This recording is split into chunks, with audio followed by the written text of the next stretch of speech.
الحمد لله الحمد لله رب العالمين والعاقبة للمتقين والصلاة والسلام على رسوله الأمين وعلى آله وصحبه أجمعين. أما بعد، فقد قال جل وعلا في كتابه العزيز بعد أعوذ بالله من الشيطان الرجيم. بسم الله الرحمن الرحيم.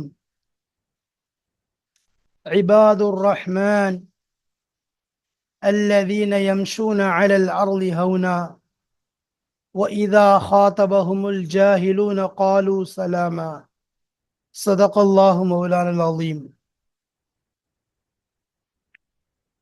சங்கைக்குரிய அல்லாஹுவின் நல்லடியார்களே, அன்பும் பாசமும் நிறைந்த மாணவ சகோதர சகோதரிகளே, அல்லாஹுடைய அருளினால் நாம் இப்பொழுது முக்தாராத் என்ற கிதாபினைத்தான் படிக்க இருக்கிறோம்.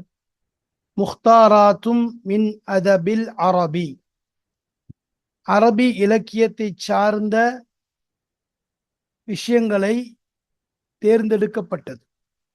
முக்தாராத்துங்கிறது கிதாபுடைய பெயர். அது அரபி இலக்கியங்களிலிருந்து பொறுக்கி எடுக்கப்பட்ட ஒரு கோர்வை தான் இந்த கிதாபாக இருக்கிறது. அல் முக்தாராத் என்று சொல்லுவாங்க. இதை எழுதினது யாருன்னா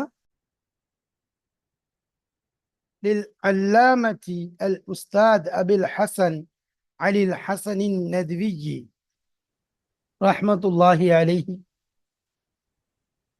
அபுல் ஹசன் அலி நத்வி, உங்களுக்கு அலிமியான் சாஹிப் என்ற பட்ட பெயரும் உண்டு. அவர்கள்தான் இந்த கிதாபை போர்வை செய்திருக்கிறார்கள். இது சம்பந்தமான, இந்த கிதாப் சம்பந்தமான விஷயங்களைத்தான் பார்க்க போகிறோம்.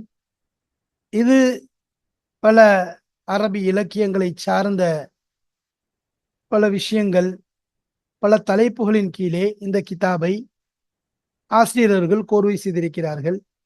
அல்லாஹு தாலா இந்த ஆசிரியருடைய கபரை ஒளிமயமாக்கி வைப்பானாக. இன்னும் அவர்களுடைய இல்முடைய விசாலத்திலிருந்து நமக்கும் அல்லாஹ் தந்தல் புரிவானாக. எந்த அளவிற்கென்றால், அரபு உலகம் அரபிகளுக்கு மத்தியிலே இந்தியாவிலிருந்து ஒரு மிகப்பெரிய ஒரு நல்ல ஒரு ஆலிம் என்று எடுத்துக்கொண்டால் அது ஹசரத் அபுல் ஹசன் அலி ஹசன் நதிவி அவர்களை அரபிகள் மிக உளப்பூர்வமாக ஏற்றுக்கொண்டு அவர்களை வரவேற்று அவர்களை பாராட்டி அவர்கள் மூலமாக பல அரபி கிதாபுகளை எழுத வைத்திருக்கிறார்கள். எனவே அதிலிருந்து ஒரு கிதாபைத்தான் நாம் இங்கு பார்க்க போகிறோம். அதாவது இந்த ட்ரஸ்டை பொறுத்த வரைக்கும் நன்மையை நாடி செய்யக்கூடிய ஒரு நிறுவனமாக இருக்கிறது. நன்மையில் ஒன்று சேருவோம், முந்திக்கொள்வோம். இந்த சேவைகள் எவ்வித தொய்வின்றி தொடர்ந்து நடைபெறுவதற்காக துவா செய்யுங்கள். இன்னும் நமது ரகீப் கல்வி அறக்கட்டளைக்கு ஆதரவு தாருங்கள். ஆதரவு என்பது மனிதர்கள் துவாவின் மூலமாக தங்களுடைய ஒத்துழைப்பின் மூலமாக கொடுப்பது போன்று தங்களுடைய பொருளாதாரத்தின் மூலமாகவும் உங்களுக்கு அல்லாஹ் வழங்கியதிலிருந்து அள்ளித்தாருங்கள். அல்லாஹு தாலா அதை சதக்கத்துன் ஜாரியாவாக நம்முடைய ஹக்கிலே ஆக்கியால் புரிவான். அவ்வாறு கொடுக்க விரும்பக்கூடியவர்கள் அதற்குரிய அக்கவுண்ட் டீட்டெயில்ஸ் இங்கு கொடுக்கப்பட்டிருக்கிறது. அதோடு QR ஸ்கேனரும் கொடுக்கப்பட்டிருக்கிறது. இன்ஷா அல்லாஹ் தாராளமாக அள்ளி வழங்கி நன்மைகளை பெற்றுக் கொள்ளுங்கள். இப்பொழுது நாம் பிஸ்மில்லாஹிர் ரஹ்மானிர் ரஹீம் முகத்திமத்துல் கிதாபி, இந்த கிதாபுடைய பாடங்களை, இதிலுள்ள விஷயங்களை நாம் படிப்பதற்கு முன்பாக, இந்த முக்தாராத் என்ற கடலிலே முத்து குளிப்பதற்கு முன்பாக நாம் அதனுடைய பீடிகை முன்னுரையை நாம் சுருக்கமாக காண இருக்கிறோம். அல்ஹம்துலில்லாஹ், சென்ற பாடத்திலேயே முன்னுரையின் ஆரம்பம் தொட்டு நமக்கு சுருக்கமாக எடுத்து சொல்லப்பட்டது. ஆனால் அதனுடைய முழு சுருக்கத்தையும் இன்ஷா அல்லாஹ் இந்த பாடத்தில் நாம் காண இருக்கிறோம். முன்னுரை சுருக்கம் ஜாமிஅத்துர் ரகீபில் இஸ்லாமியா சார்பாக நமக்கு சொல்லித்தரப்படுகிறது.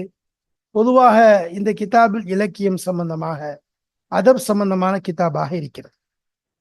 ஆரம்பத்திலே இலக்கிய நயம் அல் அதப் என்று எடுத்துக்கொண்டால் அதை இந்த முக்கத்திமாவிலே 2 வகையாக பிரித்திருக்கிறார்கள்.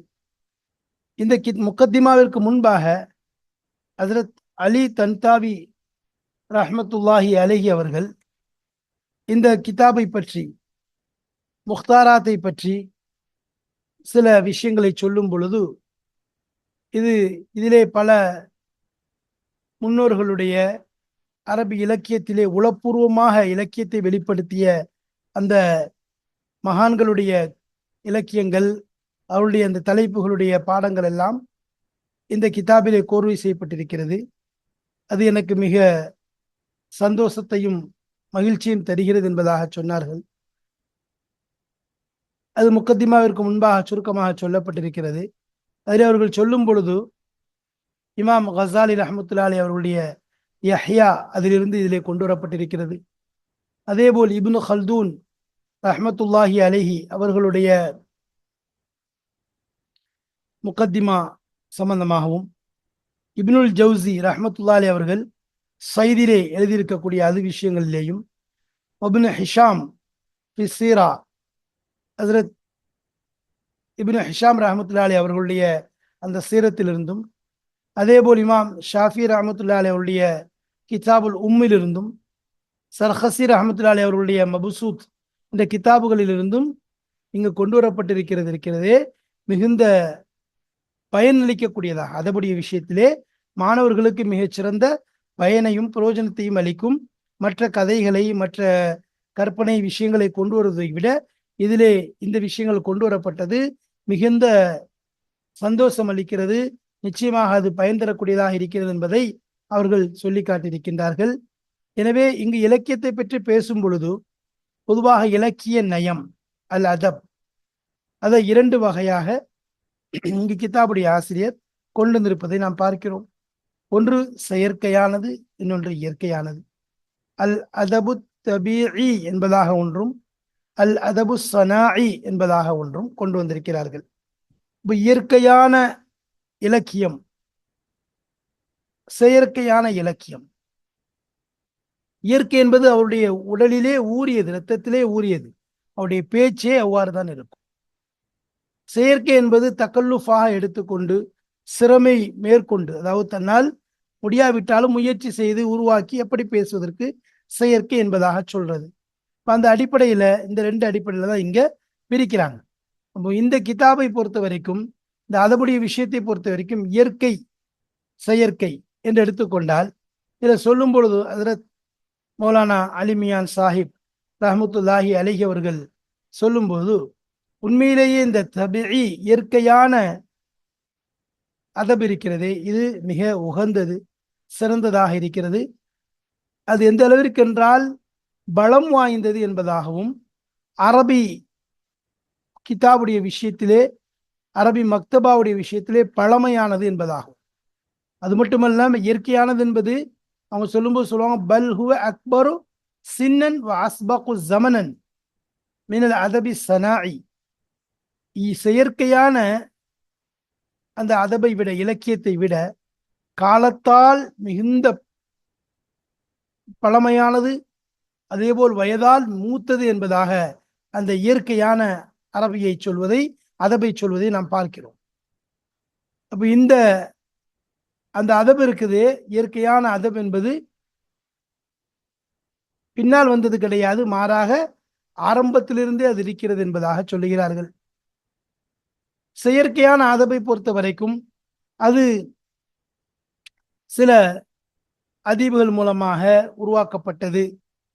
அதிலே பல தக்கல்லுஃபாத்துகள், அதாவது மேலோட்டமான விஷயங்கள், அதேபோல் பல சிரமங்களை மேற்கொண்டு வெளிக்கொண்டு வந்த அந்த சில விஷயங்கள், அதேபோல் ஃபிக்ரை நெருக்கடி ஏற்படுத்தக்கூடிய சில விஷயங்கள், இவ்வாறு சில போர்வைகள் கொண்டதுதான் செயற்கையானது என்பதாக சொல்வதை நாம் பார்க்கிறோம். இயற்கையானது என்பது, இயற்கையுடைய அதப் என்பது எதில் அடங்கியிருக்கிறது என்றால், அதற்கு உதாரணமே ஹதீஸுடைய கிதாபுகள், அதேபோல் ஹதீஸுடைய கிதாபுகளிலே இயற்கையான அரபி என்பது அடங்கியிருக்கிறது என்று சொல்கிறார். அவங்க சொல்லும்போது பொதுவாக அதப் என்றாலே மக்கள் நினைத்து கொண்டார்கள் இலக்கிய, அதாவது கவிதை இருக்க வேண்டும், கவிதைதான் உண்மையான அதப் என்பதாக நினைத்து கொண்டார்கள். அதனாலதான் சொல்லும்போது சிலர் சொல்லுவாங்க, அரபி மொழியை பற்றி சொல்லும்போது அந்த வார்த்தையை கூட சொல்லுவாங்க, அரபியில கவிதைகள் என்பது அதிகமாக பாதுகாக்கப்பட்டிருக்கிறது, ஆனால் உரைநடை என்பது இலக்கியத்தில் பாதுகாக்கப்படவில்லை, மிக குறைவாகத்தான் பாதுகாக்கப்பட்டிருக்கிறது. உண்மையான இலக்கியம் என்பது கவிதை நடையில் தான் இருக்கிறது, கவிதையாக படிப்பதிலே தான் இலக்கியம் அடங்கியிருக்கிறது என்பதாக சொல்கிறார்கள். ஆனால் உண்மையிலேயே இலக்கியம், தெளிவான இலக்கியம் என்பதும் பலீக் ஃபஸி என்று சொல்வார்கள், அதாவது உயர்தரமான இலக்கியம் என்பதும் உள்ளங்களை தட்டக்கூடிய, காதுகளை துளைத்து உள்ளங்களிலே இறக்கக்கூடிய அந்த வார்த்தைகளுடைய இலக்கியம் என்பதும் அடங்கியிருப்பது என்பது உரைநடையில் இருக்கிறது. மன்சூர் என்று சொல்லப்படக்கூடிய அந்த உரைநடையிலே இருக்கிறது என்பது அதற்கு ஒரு தெளிவான ஆதாரங்கள் தான் ஹதீஸ்களாக இருக்கிறது. ஹதீஸ்களிலே அது விஷயங்கள் குவிந்திருக்கிறது. ஹதீஸ்களுடைய அந்த கிதாபுகளிலே, சீரத்துடைய கிதாபுகளிலே நாம் பார்த்தோமே என்றால் அதிலே தெளிவான முறையிலே இலக்கியங்கள், பலீகாக, ஃபசீஹாக, உயர்ந்த வார்த்தைகள், உயர்ந்த தன்மைகள், ஒரு விஷயத்தை சுருங்க, அதாவது ஜவாமியுல் கலீம் என்று சொல்லப்படக்கூடிய அளவிற்கு வார்த்தை சுருக்கமாக இருக்கும், விளக்கம் விரிவானதாக இருக்கும். அப்படிப்பட்ட நடைமுறைகளை எல்லாம் ஹதீஸிலேயும் சீரத்துடைய கிதாபுகளிலேயும் நம்முடைய முன்னோர்கள் தெளிவாக கொண்டு வந்திருக்கிறார்கள் என்ற விஷயத்தை இந்த முக்கத்திமாவிலே நமக்கு சுட்டி காட்டுகின்றார்கள். அதிலே ஒரு சில உதாரணங்களை நமக்கு எடுத்து கூறுகிறார்கள். குறிப்பாக முதலாவது ஹதீஸுடைய கிதாபிலே எடுத்துக்கொண்டோம் என்றால் பெரிய ஒரு ஹதீஸ், ஹஜ்ரத் கஅப் பின் மாலிக் ரலியல்லாஹு தஆலா அன்ஹு அவர்களுடைய பெரிய ஒரு ஹதீஸை சுருக்கமாக சொல்றாங்க. அதை பத்தி பேசும் பொழுது அந்த ஹதீஸ் விஷயத்தை பாருங்க. தபூக்குடைய யுத்தத்தை விட்டு ஹஜ்ரத் அவர்கள் கஅப் ரலியல்லாஹு அன்ஹு அவர்கள் பின்தங்கிய விஷயத்தை எடுத்து சொல்றாங்க. இது எப்படிப்பட்ட சொல்லும்போது சொல்றாங்க, இது ஒரு ரொம்ப நுணுக்கமான ஒரு ஒரு கஷ்டமான ஒரு தலைப்பு. அதை என்ன செய்யணும், அந்த சம்பவத்தை அப்படியே ஒரு சுருக்கமா அழகான முறையில தெளிவாக விளக்கணும், புரியுற மாதிரி இருக்கணும். அதனுடைய ஒவ்வொரு சம்பவங்களையும் அவங்க சொல்லும் பொழுது, அந்த நிகழ்வுகளை சொல்லும் பொழுது அது மக்களுடைய உள்ளங்களை தட்டக்கூடியதாக இருக்கணும். ஏன்னா அதுல அவர்கள் 50 நாட்கள் 50 இரவுகள் ஒதுக்கி வைக்கப்பட்டு மக்கள் எல்லாம் அவளை பேசாம இருந்த அந்த காலத்துல அவர்களுடைய உள்ளமும் அவளுடைய உடலும் பட்ட கஷ்டம் என்ன என்பதை எடுத்து சொல்லணும். அந்த நேரத்தில் அவங்களுடைய நெஞ்சு எந்த அளவுக்கு நெருக்கடியாக இருந்தது என்பது, அந்த தண்டனையுடைய வெளிப்பாடு எந்த அளவுக்கு அவங்கள பாதித்தது என்பதை, அதே போல நபி ஸல்லல்லாஹு அலைஹி வஸல்லம் அவர்களையும் சஹாபாக்களையும் பிரிந்ததுனால அதுல ஒரு இனிமையே இல்லை என்பதை அவங்க சொல்லக்கூடிய அந்த வார்த்தை நயம் இருக்குதே, அந்த வார்த்தை அந்த படிக்க படிக்க படிக்க நம்முடைய வாயிலே தேனூறக்கூடியதாக இருக்குமே ஒழிய வேற எந்தவித குறையும் அதிலே தென்படாத அளவிற்கு அழகான வார்த்தைகளை கொண்டு ஹஜ்ரத் கஅப் பின் மாலிக் ரலியல்லாஹு தஆலா அவர்கள் அவங்களுடைய அந்த சம்பவத்தை விளக்கி கூறியிருப்பது இருக்கிறதே, மிகுந்த இலக்கியம் நிறைந்த அதப இலக்கிய, அதாவது இயற்கை இலக்கியம் நிறைந்த ஒரு சம்பவமாக இருக்கிறது. அதுல பாருங்க, ஒரு விஷயத்த சொல்றாங்க. ஒரு உதாரணத்துக்கு நம்ம கொண்டு வர்றோம். ரசூலுல்லாஹி ஸல்லல்லாஹு அலைஹி வஸல்லம் அவர்கள் ஹஜ்ரத் கஅப் அவர்களை பேசக்கூடாது என்பதாக மக்களிடம் கட்டளையிட்டு விட்டு அவங்களும் பேசுறது கிடையாது. ஆனா கஅப் ரலியல்லாஹு அவங்க மக்கள் என்னை வெறுத்துட்டாங்க, நபி ஸல்லல்லாஹு அலைஹி வஸல்லம் அவங்க என்ன பேசலையே என்பதாக வேண்டி ஒதுங்கி விழவில்லை. மாறாக நபியினுடைய மஜ்லிஸிற்கு செல்கின்றார்கள். நபி ஸல்லல்லாஹு அலைஹி வஸல்லம் அவர்கள் பேசும்போது அங்க உட்கார்ந்துக்கிறாங்க. இப்படி அந்த விஷயத்தை சொல்றாங்க. இதுல அவர்கள் வெளிப்படுத்தக்கூடிய அந்த பிரியம் இருக்கு. அப்ப நபி ஸல்லல்லாஹு அலைஹி வஸல்லம் எப்படி நடந்து கொள்றாங்க அந்த விஷயத்தையும் சொல்லும்போது ஒரு வார்த்தை சொல்றாங்க, ஆதி ரசூலல்லாஹி ஸல்லல்லாஹு அலைஹி வஸல்லம், நபி ஸல்லல்லாஹு அலைஹி வஸல்லம் அவங்கள்ட்ட வரக்கூடியவனாக இருந்த உஸல்லிமு அலைஹி, நான் உங்களுக்கு சலாம் சொல்வேன். வஹுவ ஃபீ மஜ்லிஸிஹி பஅத ஸலாத்தி, தொழுகைக்கு பின்னாடி அவங்க அந்த மஜ்லிஸ்ல உட்கார்ந்து சஹாபாக்களோட பேசி கொண்டிருக்கிறத, உரையாடி கொண்டிருக்கும் போது அவங்க இருப்பாங்க. அந்த நேரத்தில் நான் என்ன செய்வேன், நான் சலாம் சொல்லிட்டு ஃபஅகூலு ஃபீ நஃப்ஸி சொல்றாங்க. அந்த நிலையை அப்படியே ஒரு சம்பவத்தை நம்முடைய கண்ணுக்கு முன்னாடி கொண்டு வந்து விவரிக்கக்கூடிய அளவிற்கு அதனுடைய வார்த்தைகள் இருக்குது. இதை விட வேற மிகுந்த ஒரு இலக்கியம் என்பது கிடையாது என்பது இந்த கிதாபுல தெளிவான முறையில நமக்கு எடுத்து சொல்றாங்க. ஃபஅகூலு ஃபீ நஃப்ஸி, என்ன நானே சொல்லிக்கிருவேன், நஃப்ஸில் நான் பேசிக்கிருவேன். ஹல் ஹர்ரக ஷஃபதைஹி பிரத்தி ஸலாமி அம்லா. ரசூலுல்லாஹி ஸல்லல்லாஹு அலைஹி வஸல்லம் அவங்க நான் சொன்ன சலாத்திற்கு பதில் சொல்றதுக்காக உதட்டை அசைக்கிறார்களா அல்லது இல்லையா என்பதை நான் பார்த்துக்கிறேன், நான் கவனிச்சுட்டே இருப்பேன். அதுக்கு பிறகு சும்மா உசல்லிய கரீபம் மின்ஹு, நபிக்கு அருகாமையில தொழுவேன். அப்போ அவர்களுடைய அதாவது வெறுப்பிலும் விருப்பும் அதை நமக்கு எப்படி எக்ஸ்பிளைன் பண்றாங்க பாருங்க, தெளிவான முறையில. அந்த வார்த்தைகள், சொல்லக்கூடிய வார்த்தைகள்ல நமக்கு அப்படி கண்ணுக்கு முன்னாடி சம்பவம் நிக்குது. என்றால் நான் அவரை திருடுவேன், அதாவது அவரின் பார்வையை.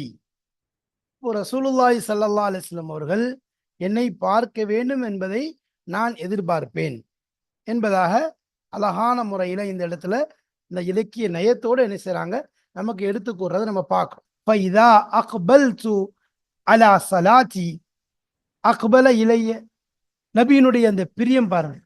நபி ஸல்லல்லாஹு அலைஹி வஸல்லம் அவங்க கண்டிப்பு என்ற அடிப்படையில ஹஜ்ரத் காபிருல்லான் அவர்களுக்கு அந்த கண்டிப்பை கொடுத்திருந்தாலும் நபியினுடைய உள்ளம் அந்த சஹாபாக்களை ஏங்குகிறது. சஹாபாக்களுடைய இந்த பிரியத்தால், சஹாபாக்களுடைய அதுல காப் ரலியல்லாஹு அவர்கள் அனுபவிச்ச அந்த கஷ்டத்தை விட நபி ஸல்லல்லாஹு அலைஹி வஸல்லம் அவங்க எவ்வளவு பெரிய கஷ்டத்தை அந்த விஷயத்துல அனுபவிச்சாங்கிறது அந்த வார்த்தையில நமக்கு தெரியுது. காப் ரலியல்லாஹு அவங்கள ஒதுக்கி வச்சுட்டாங்க, அவங்கள்ட்ட பேசக்கூடாதுன்னு சொல்லிட்டாங்க. இது அல்லாஹ்வுடைய கட்டளையின் அடிப்படையில் செய்யறாங்க. ஆனாலும் அவர்களுடைய மனசுல காபிருல்லாஹ்வுடைய பிரியம், காபிருல்லாஹ்வுடைய படக்கூடிய அந்த கஷ்டத்தை பார்த்து நபியும் என்ன செய்யறாங்க, உள்ள கஷ்டப்படுறாங்க அப்படிங்கிற விஷயத்த தெளிவான முறையில் அந்த வார்த்தையில சொல்றாங்க பாருங்க. நபி வெறுப்பை காட்டல, மாறாக விருப்பத்தான், வெறுப்பை போன்று நபி ஸல்லல்லாஹு அலைஹி வஸல்லம் அவங்க காட்டியிருக்கிறாங்க பாருங்க. ஃபைதா அக்பல்து அலா ஸலாத்தி, என்னுடைய தொழுகையின் மீது நான் கவனம் செலுத்தி விட்டால் அக்பல இலைய, என் பக்கம் நபி ஸல்லல்லாஹு அலைஹி வஸல்லம் அவர்கள் முன்னோக்குவார்கள். அப்படி பார்க்கறாங்க. இது எவ்வளவு பெரிய ஒரு அன்பினுடைய வெளிப்பாடு.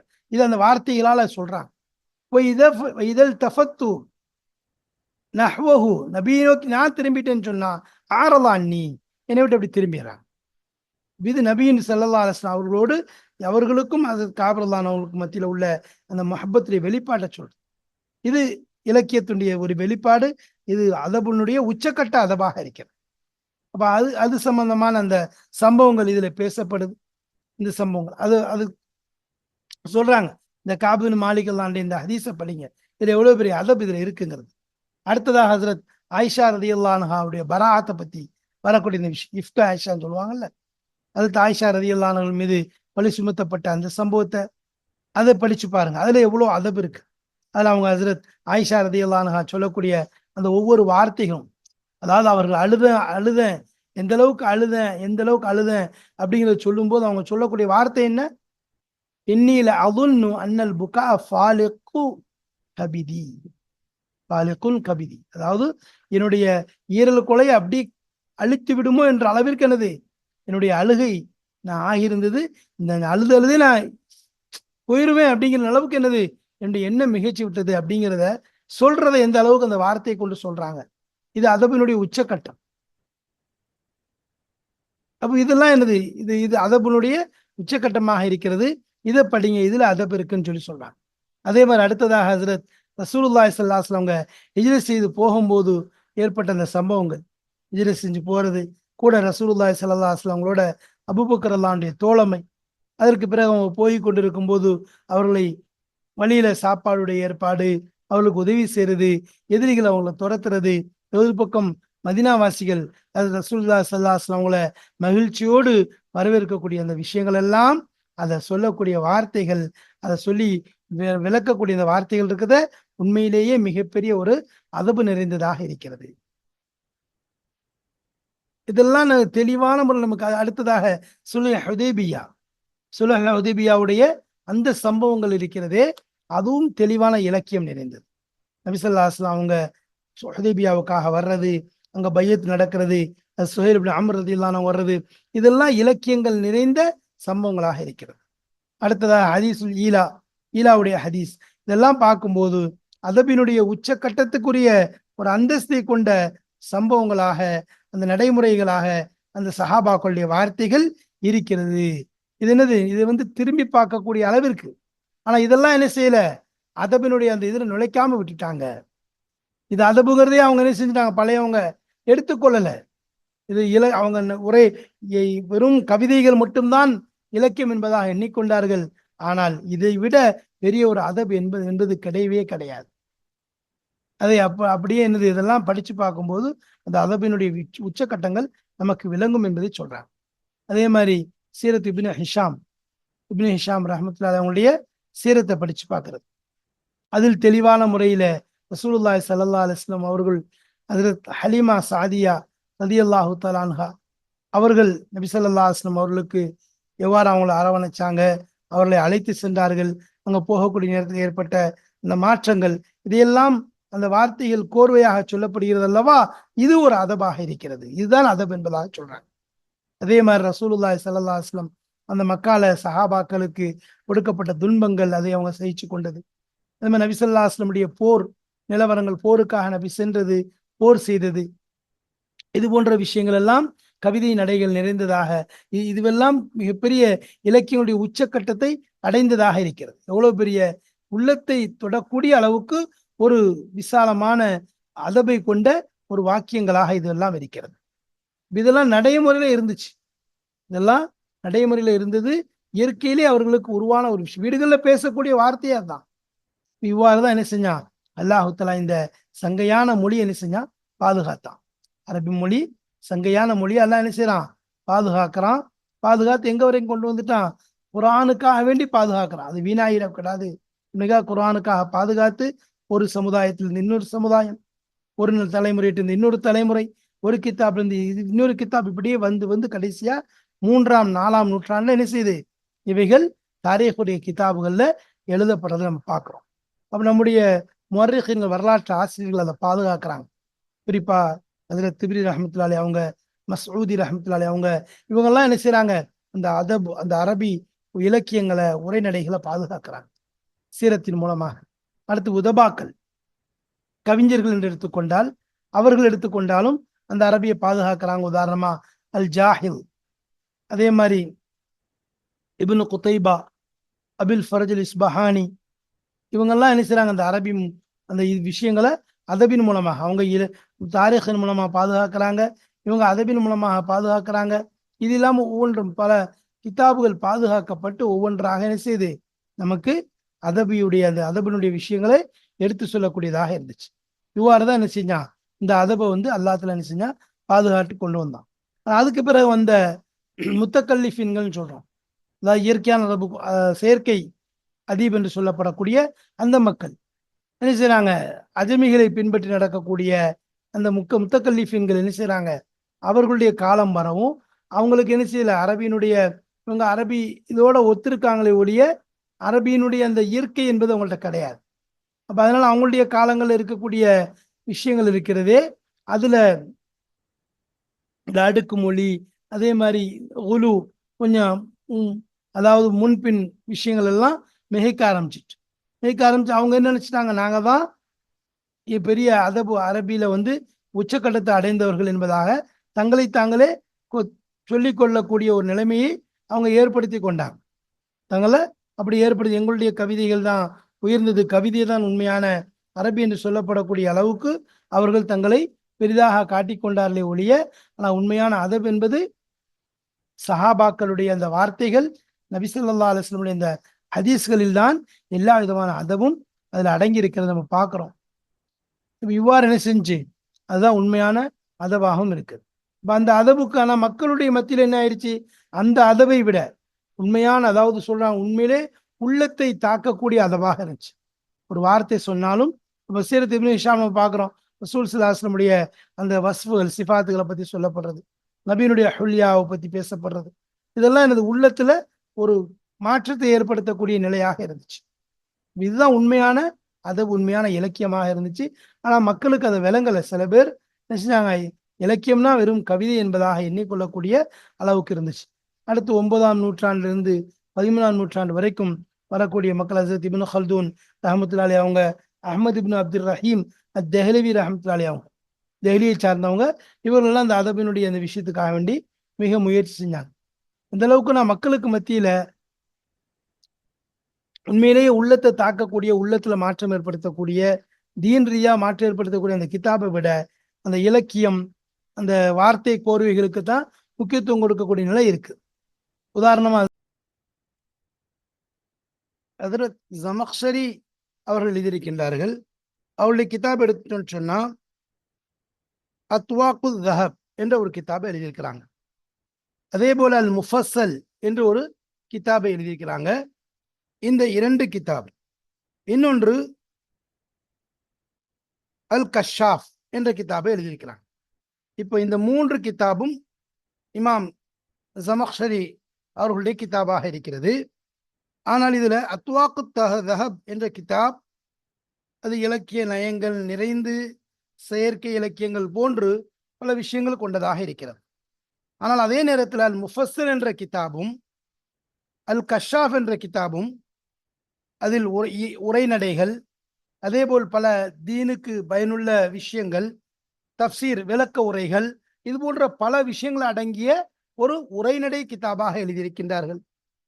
அத்வாக்கு தஹப் என்பது இலக்கிய நயம் கொண்டதாக இலக்கிய நடைமுறையில கவிதை அடிப்படையில் எழுதியிருக்கிறார்கள்.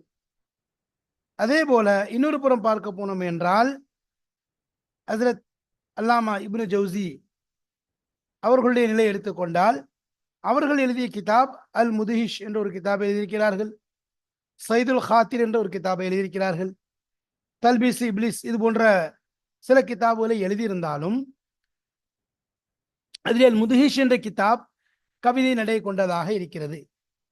ஆனால் சைதுல் ஹாத்திர் என்ற கிதாபும் தல்பீஸ் இப்லிஸ் என்று சொல்லப்படக்கூடிய கிதாபும் உரைநடை அடிப்படையில் இருக்கிறது. ஆனால் இதிலே தீனுடைய விஷயங்களும் மார்க்கத்திற்கு தேவையான விஷயங்களும் வழிகாட்டல்களும் இருக்கிறது. ஆனால் மக்களுக்கு மத்தியிலே செயற்கை இலக்கியம் கொண்டு இருக்கக்கூடிய கவிதை நடையில் இருக்கக்கூடிய இமாம் ஜமக்ஷரி அவர்கள் எழுதிய அத்வாக்கு தஹப் என்ற கிதாபையும், அதேபோல் இப்னு ஜவுசி ரஹ்மத்துல்லாஹி அவர்கள் எழுதிய அல் முதுஹிஷ் என்ற கிதாபையுமே முக்கியத்துவம் கொடுத்தார்கள். ஏனென்றால் அதுதான் கவிதை இருக்கிறது, எனவே இதுதான் உண்மையான இலக்கியம் என்பதாக அதற்கு முக்கியத்துவம் கொடுத்தார்கள். அதையே பெரிதாக கருதினார். ஆனால் உண்மையான பயன் என்பது, உண்மையான பிரயோஜனம் என்பது கிடைக்கக்கூடிய மக்களுக்கும் சரி படிக்கக்கூடியவர்களுக்கும் கிடைத்தது எதை கொண்டு? அல் முஃபஸ்ஸல் என்பதை கொண்டும் அல் கஷாஃப் என்ற கிதாபை கொண்டும். இது இமாம் ஜமக்ஷரி அவர்களுடைய கிதாபிலிருந்து. அதே போன்று இமாம் இப்னுல் ஜவுசி ரஹ்மத்துல்லாஹி அவங்களுடைய கிதாபிலிருந்து பயன் கிடைத்தது என்பது எதன் மூலம்? தல்பீஸ் இப்லிஸ் என்ற கிதாபின் மூலமாக, சைதுல் ஹாத்திர் என்ற கிதாபின் மூலமாக. ஆனால் இதை ஆரம்பத்தை இதை விட அதற்கு முக்கியத்துவம் கொடுத்திருந்தாலும் காலம் மாற காலம் செல்ல செல்ல அந்த மற்ற கிதாபுகள் எல்லாம் அந்த அளவுக்கு முக்கியத்துவம் இல்லாமல் சென்று விட்டது. அல் முதுஹிஷ் என்ற கிதாபும் சரி, அதே போல் அத்வாக்கு தஹப் என்ற கிதாபும் முக்கியத்துவம் இல்லாமல் போய் இப்பொழுது மக்களுக்கு மத்தியிலே உண்மையான பயனுள்ள கிதாபாக கருதப்படுவது எது? சைதுல் ஹாத்திர் என்ற கிதாபும் தல்பீஸ் இப்லிஸ் என்ற கிதாபும். இது இமாம் இப்னுல் ஜவுசி ரஹ்மத்துல்லாஹி அவரிடமிருந்து. அதே போன்று ஜமக்ஷரி இமாம் அவரிடமிருந்து அல் கஷாஃப் அல் முஃபஸ்ஸல் தான் என்று முன் கிதாபாக பயன்பெறக்கூடிய பயன் தரக்கூடிய மக்களுக்கு மத்தியிலே பிரபல்யத்தை ஏற்படுத்திய, மக்களுக்கு மத்தியிலே நன்கு பிரபல்யமான கிதாபாக இருப்பதை நாம் பார்க்கிறோம். எனவே என்னதான் கவிதை நிலையில் இருந்தாலும் அது விட தீனுடைய நிலையிலே இலக்கிய நடையிலே தெளிவாக எழுதப்பட்ட இந்த கிதாபிற்குத்தான் முக்கியத்துவம் கொடுத்து இன்றளவிலும் அது கவனிக்கப்படுகிறது. அது இலக்கியத்திலே பாக்கியாக இருக்கிறது.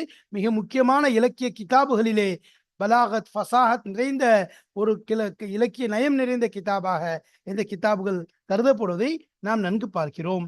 இதைத்தான் இங்கு சொல்லப்படுகிறது. உண்மையான கவிதைங்கிறது, அதாவது உண்மையான இலக்கியம்ங்கிறது இயற்கை இலக்கியம்னு சொன்னோம். செயற்கை இலக்கியம்னா என்னன்னு சொன்னா அதுல பொதுவா என்ன இருக்கும்? அதுல தீனுடைய விஷயங்கள் இருக்காது. அடுத்த வேண்டிய தசீர் குவத் என்னது அந்த அளவுக்கு இருக்கிறாது.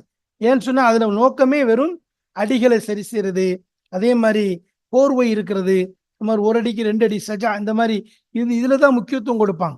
அவங்களுடைய முழு கவனம் அதுல தான் இருக்கும். எந்தவித உள்ளத்துடைய ஒரு தொடர்பு இருக்காது, சிந்தனையுடைய ஒரு தொடர்பு இருக்காது. அப்ப அதுல மிகச்சிருக்கிறது என்ன? அரசர்களை உதாரணமா கவிஞர்கள் வந்து பாடுறாங்க, எங்க புலவர்கள் அரசவையில் வந்து பாடுறாங்க. அப்ப அரசவையில் அவங்க பாடும்போது அவங்களுடைய நோக்கம் என்ன? அந்த அரசனை புகழணுங்கிறது கிடையாது. அதே மாதிரி அதுல வந்து என்ன நோக்கம்னா, அதை கொண்டு ஏதாவது நமக்கு கிடைக்கணுங்கிறது தான் நோக்கம். அப்ப அதனால அவருடைய வார்த்தைகள் உள்ளத்திலிருந்து வராது. அது மாதிரி பேச்சுக்கள்ல பல முன்பின் முரண்கள் இருக்கும். மந்திரிகள் புகழ்றது, மந்திரிகளுடைய பேச்சு, அப்போ ஒரு நண்பன் நண்பனை பொருந்துறதுக்காக பேசிக்கொள்றது. அதே மாதிரி தன்னுடைய அதாவது மன ஆசைக்காக பேசுறது, அதே மாதிரி தன்னுடைய நட்பை வெளிப்படுத்துறது, இப்படி இந்த மாதிரி நிலையில பேசுறது இருக்குது. இதெல்லாம் தங்களுடைய வாயிலிருந்து வரக்கூடிய வார்த்தைகள். இதுல வந்து என்ன இருக்காது, அந்த அளவுக்கு ஒரு உள்ளத்தை தொடரக்கூடிய அளவுக்கு ஒரு நிலை இருக்காது. உள்ளத்தை தொடக்கூடிய அளவுக்கு ஒரு நிலை இருக்காது. ஏன்னு சொன்னா இது இது நேரம்போக்காக படிக்கிறது.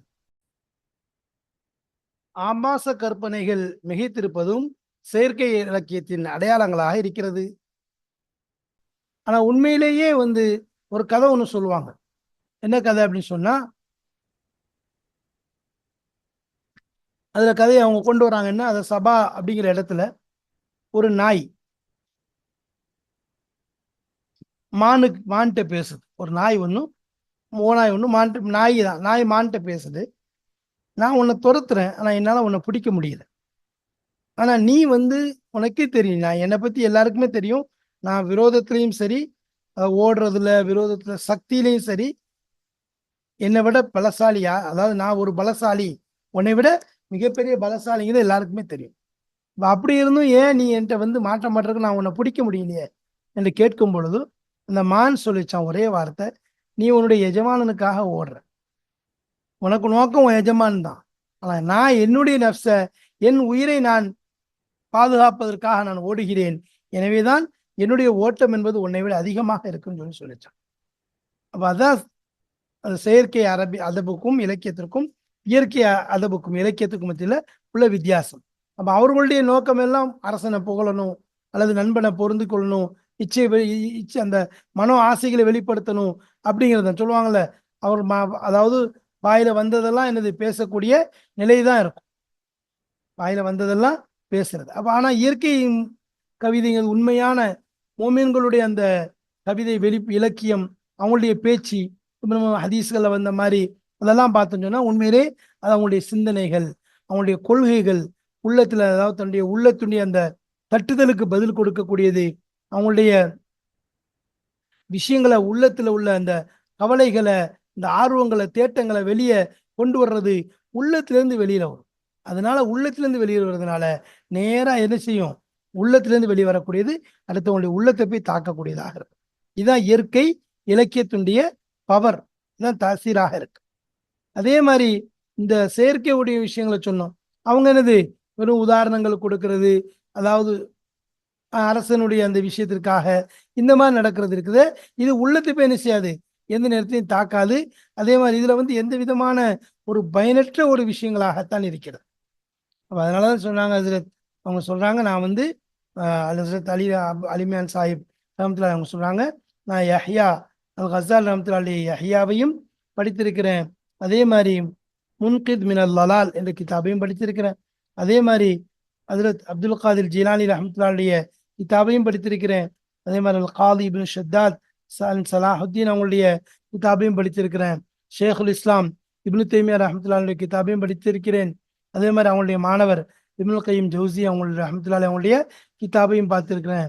இதுலெல்லாம் என்னது உயர்ந்த அதபுகள் நிறைஞ்சிருக்கும், உள்ளத்தை தாக்கக்கூடிய, வாழ்க்கையை புரட்டி போடக்கூடிய இயற்கை இலக்கியங்கள் நிரம்பியதாக இது இருக்கும். இதுதான் உயிரோட்டம் உள்ள உண்மையான, அதாவது நிலையாக இருக்கக்கூடிய இயற்கையான அதபாக இருக்குது. இதுல வந்து ஒன்லி இந்த நோக்கமே என்னது, இந்த கவிதையின் நோக்கமே, இந்த இலக்கியத்தின் நோக்கமே உள்ளத்தை சரி செய்ய வேண்டும் என்பதுதானே ஒழிய வேற எந்த நோக்கமும் இல்லை. ஈமான், உள்ளத்தை பரிசுத்தப்படுத்துறது, இதுதான் இதனுடைய அசல் நோக்கமாக இருக்கும். அந்த நோக்கத்தின் அடிப்படையில் தான் பல உபதேசங்களை செய்வாங்க, பல விஷயங்களை எடுத்து சொல்லுவாங்க. அதுல உதாரணம் எடுத்துக்கொண்டா ஹஜ்ரத் அபுல் அல் ஹசன் அல் பஸ்ரி ரஹமத்துல்லாஹி அலைஹி அவங்களுடைய பேச்சு, இப்னு சிம்மாக் ரஹமத்துல்லாஹி அலைஹி, இப்னு சம்மாக் அவங்களுடைய பேச்சு, ஃபுதைல் இப்னு இயால் ரஹமத்துல்லாஹி அலைஹி அவங்களுடைய பேச்சு, இதெல்லாம் அவங்களுடைய கவிதை நடைகள் நிகழ்ந்த, அதாவது இலக்கியங்கள் நிறைந்த பேச்சு. இது கொண்டு உள்ளத்துல தாக்கத்தை ஏற்படுத்தக்கூடியதாக இருக்கும். இதுதான் உண்மையான இயற்கையான அதபாக இருக்குது. இதுதான் உள்ளத்தை புரட்டி போடக்கூடிய அதபாக இருக்குது. இதை பத்தி தான் என்னது இந்த கித்தாப்ல நம்ம படிக்க போறோம். இது சம்பந்தமான விஷயங்களை தான் நம்ம இங்க எடுத்து கொண்டு வர போறோம். இதுல நம்ம அங்கங்க இருந்து என்ன செய்வோம், முக்கியமான கவிதைகள், முக்கியமான இலக்கியங்கள், பல கித்தாபுகளிலிருந்து முக்கியமான வார்த்தைகள் கொண்ட அந்த தலைப்புகள் கொண்ட அந்த விஷயங்களை இதில் நம்ம எடுத்து சொல்லி நம்ம இங்க விளக்குறதா நோக்கமாக இருக்கும். இந்த அடிப்படையில தான், இந்த சிந்தனை அடிப்படையில தான் இந்த கிதாப் போர்வை செய்யப்பட்டிருக்கிறது. முக்தாராத்து மின் அதபில் அரப் என்ற கிதாப் இது இதனுடைய முதல் பாகமா இருக்குது. இதுல பல கலைகள், இயற்கையான கலைகளையும் இயற்கை அதப் இலக்கியங்களையும் ஒன்று சேர்க்கப்பட்ட ஒரு கிதாபாக இருக்குது. இது என்னன்னு சொன்னா, அதாவது பைனல் கதீமி வல் ஹதீஸ்மாங்க, புதியதையும் பழையதையும் கலந்து கொண்டு வரப்பட்ட ஒரு கலவைதான் இந்த கிதாபாக இருக்குது. இதை கொண்டு உண்மையிலேயே, அதாவது இலக்கியம் ஆர்வம் கொண்டவர்களுக்கும் ஆசிரியர்களுக்கும் பெரிய ஒரு உபகாரத்தினுடைய இடமாக இருக்கும். அதை இவங்க ஏற்றுக்கொள்ளக்கூடிய நிலை ஏற்படும். இதை கொண்டு அவர்களுக்கு பெரிய ஒரு பிரயோஜனம், ஒரு பயனுள்ளதாக இருக்கும் என்பதாக ஹஜ்ரத் அவர்கள் இதில் தெளிவாக எழுதியிருக்கிறார்கள். அதற்கு பிறகு கடைசியில அவங்களுடைய நன்றிகளை தங்களுடைய உஸ்தாத்மார்களுக்கு சொல்றாங்க. தங்களுடைய இதுக்கு ஒத்துழைப்பா இருந்த ஆசிரியர்கள், வழிகாட்டலாக இருந்த ஆசிரியர்கள், அதே போன்று இவங்களுக்கு எல்லா விதத்திலையும் சக உஸ்தாத்மார்கள், அவர்களுக்கு உதவியர்களுக்கெல்லாம் நன்றியை சொல்லி இந்த முக்கத்திமாவில் தெளிவான ஒரு பீடிகையை தந்திருக்கிறார்கள். இதன் மூலம் இயற்கையான அதப் என்ன, செயற்கையான அதப் என்ன என்பதை தெளிவாக சுட்டி காண்பித்து, இந்த அடிப்படையில் என்ன செய்யணும், இந்த கிதாபை கொண்டு வந்திருக்கிறேன், அதுல தேவையான தலைப்புல உள்ள நுழைச்சிருக்கேன்னு சொல்றாங்க. வல்ஹம்துலில்லாஹி அவ்வளன் வ ஆஹிரன், ஆரம்பமும் கடைசியும் புகழனைத்தும் அல்லாஹ்விற்குத்தான். ஸல்லல்லாஹு அலா கைரி ஹல்கிஹி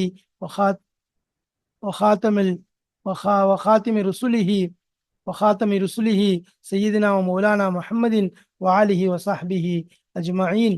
அல்லாஹு தாலா இந்த கிதாபின் மூலமாக நமக்கு குர்ஆனுடைய, ஹதீஸினுடைய அந்த அதபை, இலக்கியத்தை விளங்கக்கூடிய பாக்கியத்தை தந்து அருள்புரிவானாக. இதை கொண்டு அரபி மொழியிலேயும் புலமைத்துவம் வாய்ந்த மக்களாக நம்மை ஆக்கி அருள்புரிவானாக. குறிப்பாக இஹ்லாஸையும் இஸ்திஹ்லாஸையும் தந்து நம்மை அல்லாஹ் கபூல் செய்வானாக. வாஹிர் தாவானா அல்ஹம்துலில்லாஹி ரபில் ஆலமீன். அஸ்ஸலாமு அலைக்கும் வரஹ்மத்துல்லாஹி வபரகாத்துஹு.